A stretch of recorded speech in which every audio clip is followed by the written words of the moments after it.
le PPR et la conférence. Le petit poisson rouge, la petite poissonne blanche et le petit poisson bleu rentrèrent de l'école bien contents. C'était le week-end et les poissons se réjouirent à l'idée de 2 jours de libre. En rentrant chez eux, ils passèrent devant le pousse-pied originaire de Bretagne qui s'était installé sur la paroi rocheuse près des cavernes qui abritaient les domiciles des familles des petits poissons. Le pousse-pied les interpella. « Bonjour les enfants, est-ce que vous pourriez, s'il vous plaît, demander à vos parents et aux mères de venir me voir ? J'ai quelque chose d'important à annoncer. » Les petits poissons rentrèrent chez eux. « Bonjour maman, bonjour papa, j'ai faim. Est-ce qu'il y a de quoi manger ?» demanda le petit poisson rouge tout de suite. « Bien sûr, » répondit maman poisson rouge. « Des algues. »« Des algues, des algues !» s'écria le petit poisson rouge pour ensuite ajouter « Le pousse-pied nous a demandé de vous dire d'aller le voir. Vous, les voisins et aussi le maire. Il veut annoncer quelque chose d'important, dit-il. »« Qu'est-ce que ça peut bien être ?» se demanda papa poisson rouge. « Peu importe. Mange tes algues et entre-temps, je vais aller chercher le poisson lune. Retrouvons-nous ensuite chez le pousse-pied. » Et tourné vers son épouse, il ajouta « Es-tu d'accord, chérie ?» Maman poisson rouge opina de la tête et papa poisson rouge nagea chez le maire qui le salua. « Loyal sujet, je voulais dire bonjour, chers concitoyens gendarmes. Vous avez besoin de moi ? Faut-il encore sauver notre récif ? » « Non, monsieur le maire, » répondit papa poisson rouge. « Le beau brisant bigarré est en parfaite sécurité. Il s'agit d'autre chose.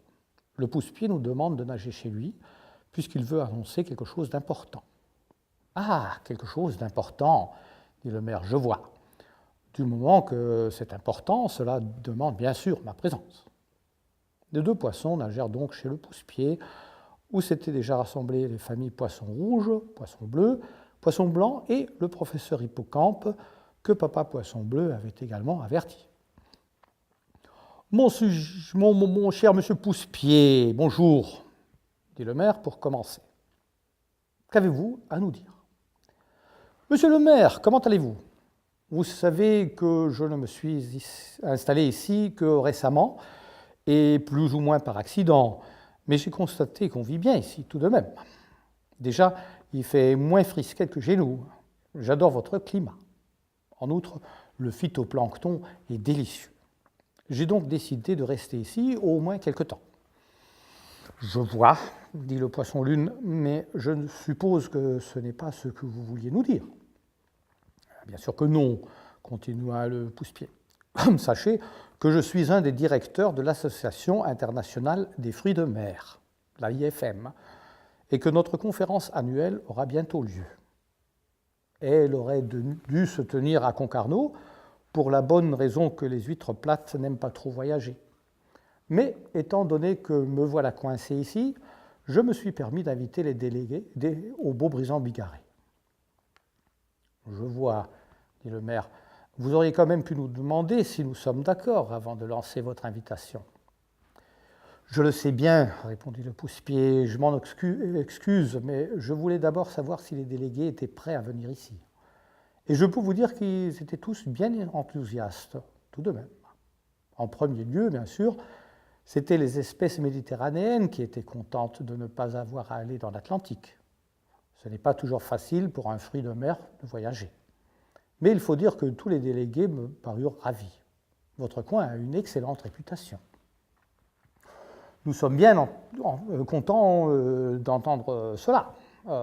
Dit papa poisson rouge, avez-vous aussi pensé à l'infrastructure nécessaire, salle de conférence, hébergement, question de sécurité, etc.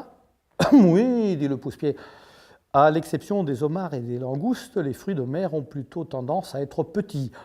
Et beaucoup d'entre nous sont parfaitement contents de pouvoir s'accrocher à une paroi rocheuse quelconque.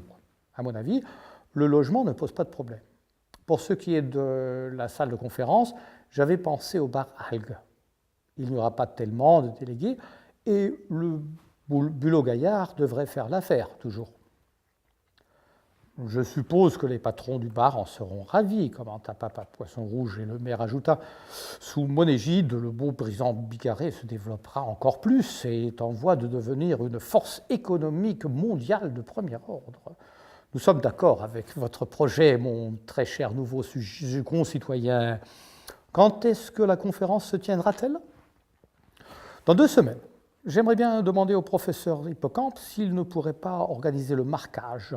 Il va falloir des pancartes pour guider les délégués. J'ai déjà préparé l'ordre du jour et mon discours, expliqua le pousse-pied. Est-ce que les patrons du Bulot Gaillard pourraient venir me voir? J'ai toujours un peu de mal à me déplacer. Ainsi, tous les habitants du beau Brisant-Bigarré se mirent à organiser la conférence des fruits de mer. Papa Poisson Rouge s'occupait des questions de sécurité. Monsieur Pourceau de mer, professeur à l'école du Petit Poisson Rouge, aidait le petit pousse-pied à organiser les menus de détail de la réunion de l'AIFM, et l'hippocampe se faisait aider par le Petit Poisson Rouge, le Petit Poisson Bleu et la Petite Poissonne Blanche, et commença à esquisser des pancartes que les enfants réalisaient. Pardon. Ça leur fit grand plaisir. Le Petit Poisson Rouge dessina des pancartes montrant les endroits où les visiteurs pouvaient s'accrocher aux parois et aux cavernes libres. Le Petit Poisson Bleu marqua les voies menant à la conférence, à des sites touristiques et aux toilettes, et la Petite Poissonne Blanche peignit plusieurs panneaux avec des bulots bien gaillards dessus pour indiquer où se réunir. Entre-temps, les patrons du bar Algues vinrent voir le pousse-pied. « Bonjour, monsieur, dit l'un. Je me présente, je suis le poisson rouge-plan rouge, et voici mon partenaire, le poisson rouge à croix blanche. Tout comme vous, nous sommes des immigrants. Nous venons des Alpes, mais c'était toujours notre rêve d'ouvrir un bar Algues ici. Nous savons à Brie que vous voulez utiliser le Bulot Gaillard pour votre conférence, et nous en sommes bien contents. Notre chiffre d'affaires va augmenter énormément. » Ensemble, ils se mirent à faire des plans, et grâce à l'aide de tous les animaux marins du récif, la préparation de la conférence fut terminée juste à temps. La veille de la réunion de l'AIFM, les habitants du Brisant-Bigarré se retrouvèrent au bar Algues pour célébrer leur succès. Seul le poisson de Napoléon craignit une invasion par des éléments criminels parmi les fruits de mer, mais dans l'ensemble, l'ambiance était excellente et les premiers arrivés parmi les délégués avaient l'air bien inoffensifs. Les bulots, bien entendu, étaient très contents et flattés par le nom du bar et tentèrent à se donner un air particulièrement gaillard, mais restèrent toujours polis et aimables. Les bigorneaux étaient d'excellente compagnie et bien plaisantins. Les oursins essayèrent de ne piquer personne, les palourdes et les huîtres bavardèrent avec leurs cousins couteaux de mer et les patelles de la Méditerranée, et les langoustines et les tourteaux se firent montrer le terrain de nageoire ball par le Petit Poisson Bleu et y organisèrent un match de pince-ball auquel les crevettes se joignirent avec enthousiasme. Les calmars, les seiches et les pieuvres logeaient chez le poulpe, et bien qu'il se plaignît de, comme il dit, tout ce brouhaha, il ne put éviter que son humeur ne devint moins morose que d'habitude.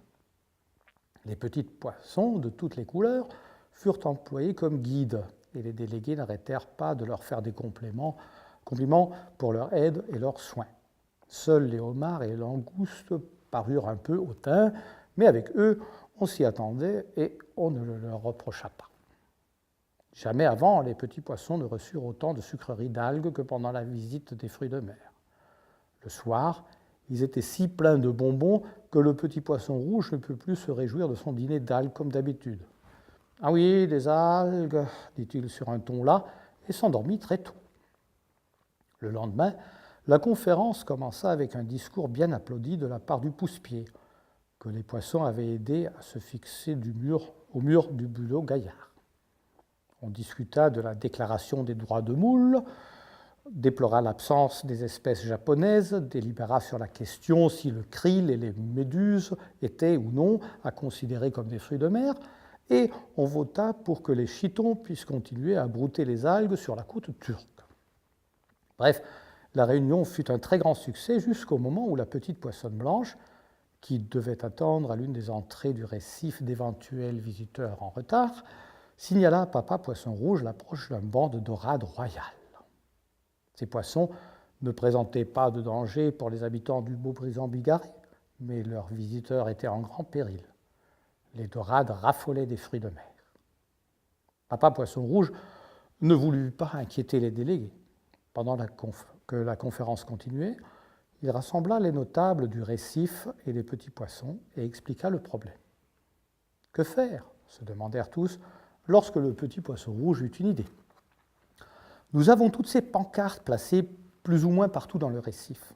Si on les changeait, elles n'en seraient plus une conférence, mais une réunion de fruits de mer affectés par une terrible maladie hautement contagieuse, et que ces fruits de mer sont venus ici pour se faire soigner. C'est une idée géniale, lui attesta le professeur Hippocampe. Et mettons-nous au travail, ordonna Papa Poisson Rouge. Chaque petit poisson reçut un pinceau et de la peinture, et bientôt, sur toutes les pancartes, on y voyait des fruits de mer souffrant de toutes sortes de symptômes répugnants. Les malades étaient entourés d'une multitude de poissons docteurs et d'assistants des Croix-Rouges. L'astuce fonctionna à merveille. Les dorades affamées, attirées par l'odeur des fruits de mer, s'approchèrent du récif, mais après avoir vu les pancartes, décidèrent vite de les chasser ailleurs. « C'est horrible !»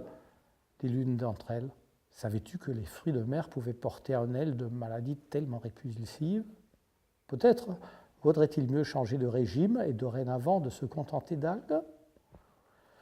La réunion des fruits de mer avait continué entre-temps, et les délégués avaient décidé de bannir les expressions mayonnaise et rouille du vocabulaire autorisé. La conférence se termina sur un dernier discours du pousse-pied qui fut acclamé bien fort. Aussitôt après, les participants de la conférence se mirent à faire leurs adieux et de se mettre sur le chemin du retour qui était, pour certaines espèces, parfois bien long et fatigant. Mais presque aucun des délégués ne manqua de remercier les habitants du récif, et surtout le maire, qui en était ravi. Le maire n'était pas le seul à être content. Les patrons du bar à algues et M. Espadon, le marchand d'algues, avaient fait les affaires de leur vie.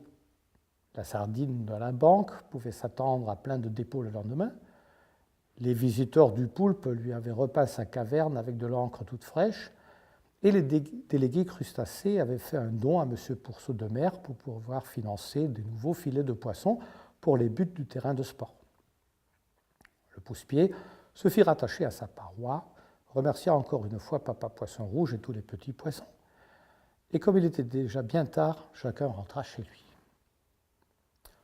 Ne racontons pas encore l'histoire des dorades au pousse-pied, proposa Papa Poisson Rouge. Il est si content ce soir. Allez, encore quelques algues et puis au lit. Papa, tu ne vas pas le croire, mais je ne peux plus rien manger, dit le petit poisson rouge. Je vais directement brosser mes dents et aller au lit. Mais pourrais-tu encore raconter une histoire à moi et mon crabe en peluche? Et ainsi prit fin pour le petit poisson rouge une journée qui avait été bien agitée, mais qui restera inoubliable.